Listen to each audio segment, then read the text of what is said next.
You are listening to The Vocal Technologist. Spoken tech for your ears. Welcome to Vocal Technologist. You know, keeping up with information security, it feels like a full-time job sometimes, doesn't it? Things move so fast. They really do. New threats pop up constantly. Exactly. So today, for our Web3 Wednesdays segment, we're going to try and cut through some of that complexity, give you the essentials on what's happening right now in InfoSec. Sounds good. What's on the list? Okay, let's unpack this. We'll start with some recent data breaches, just to set the scene, you know. Right. The scale can be pretty sobering. It really can. Take farmers insurance. Over 1 million people impacted. Names, social security numbers, all exposed via a third-party vendor. Oof, that classic supply chain risk. It's not just your own security you have to worry about. Precisely. And then there was Auchan Retailer over in France. Different kind of data, more like loyalty, account info. Names, addresses, phone numbers for, what, several 100,000 customers? Yeah, something like that. Yeah. Thankfully, they said no financial details or passwords, but still, that's a lot of personal info out there. Definitely not good. It erodes trust. Okay, so moving from breaches to a really critical technical vulnerability. Docker had a big one recently. Yeah, the container escape. CVE 2025-9074, right? That's the one. CVSS score of 9.3. That's almost as bad as it gets. Needs immediate attention. And it affected both Windows and macOS setups. Right. It basically allowed an attacker, if they got into a container, to break out and access files on the actual host machine. Which is fundamentally what containers are designed not to allow. Exactly. Could you maybe explain just quickly why that's such a big deal, what containers do? Sure. So think of Docker containers as like neat little boxes. You package your application code and all its bits and pieces, dependencies inside one. So it runs consistently everywhere, avoids that whole works on my machine headache. Exactly that. They're meant to be isolated environments. So a container escape like this one, it shatters that isolation. It punches a hole through the box. Okay. So it breaks that fundamental security boundary. That's the core issue. It bypasses a security layer that tons of modern software relies on. Shows you that, no abstraction is perfect. That makes sense. And speaking of breaking boundaries in new ways, let's talk about AI. Prompt injection attacks. Oh, yeah. This is a tricky one. We're seeing it with tools like VS Code's Copilot chat. So how does that work? Is it like embedding bad code? Sort of, but it's sneakier. An attacker might hide malicious instructions, a cleverly worded prompt inside something harmless looking, like a comment on a GitHub issue. Huh.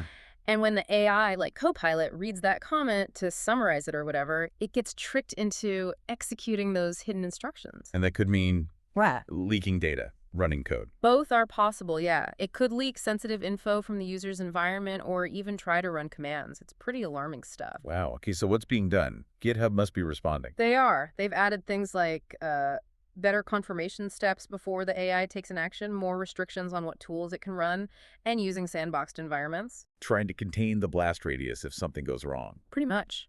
They also recommend users rely on things like workspace trust settings and, hey, even containerization to limit exposure. It's a tough problem because you're manipulating the AI's understanding, not just exploiting a code flaw. Exactly. Traditional security tools often struggle with this because it's about language and context, not just code patterns. Right.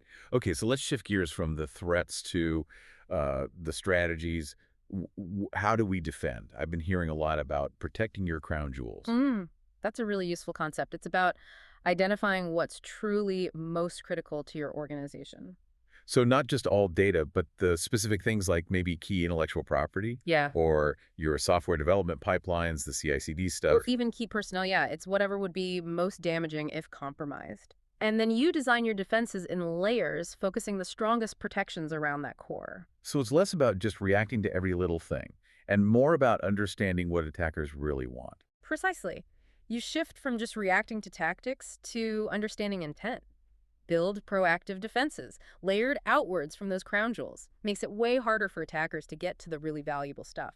And in the Web3 world, those crown jewels might look different, right? Like private keys or smart contracts. Absolutely. Different assets require different specialized defenses. You can't just apply the same old playbook. Makes sense.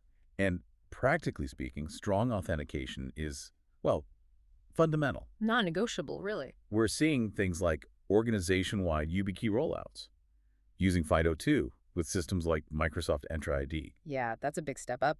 Hardware keys using FIDO2 are incredibly phishing resistant compared to, say, just SMS codes or authenticator apps. Because of the cryptography involved, right? It ties the login to the specific hardware and the specific site. Exactly. And smart rollouts often use phased conditional access policies, plus things like automated temporary access passes to make onboarding smoother but still secure.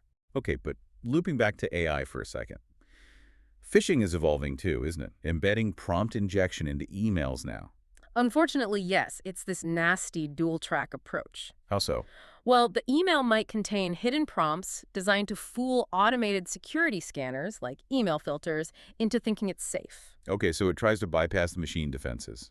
Right. And at the same time, the visible part of the email is still trying to trick the human user into clicking a link or giving up credentials. Wow. So they're targeting both the automated systems and the person simultaneously. Yeah, it really raises the stakes.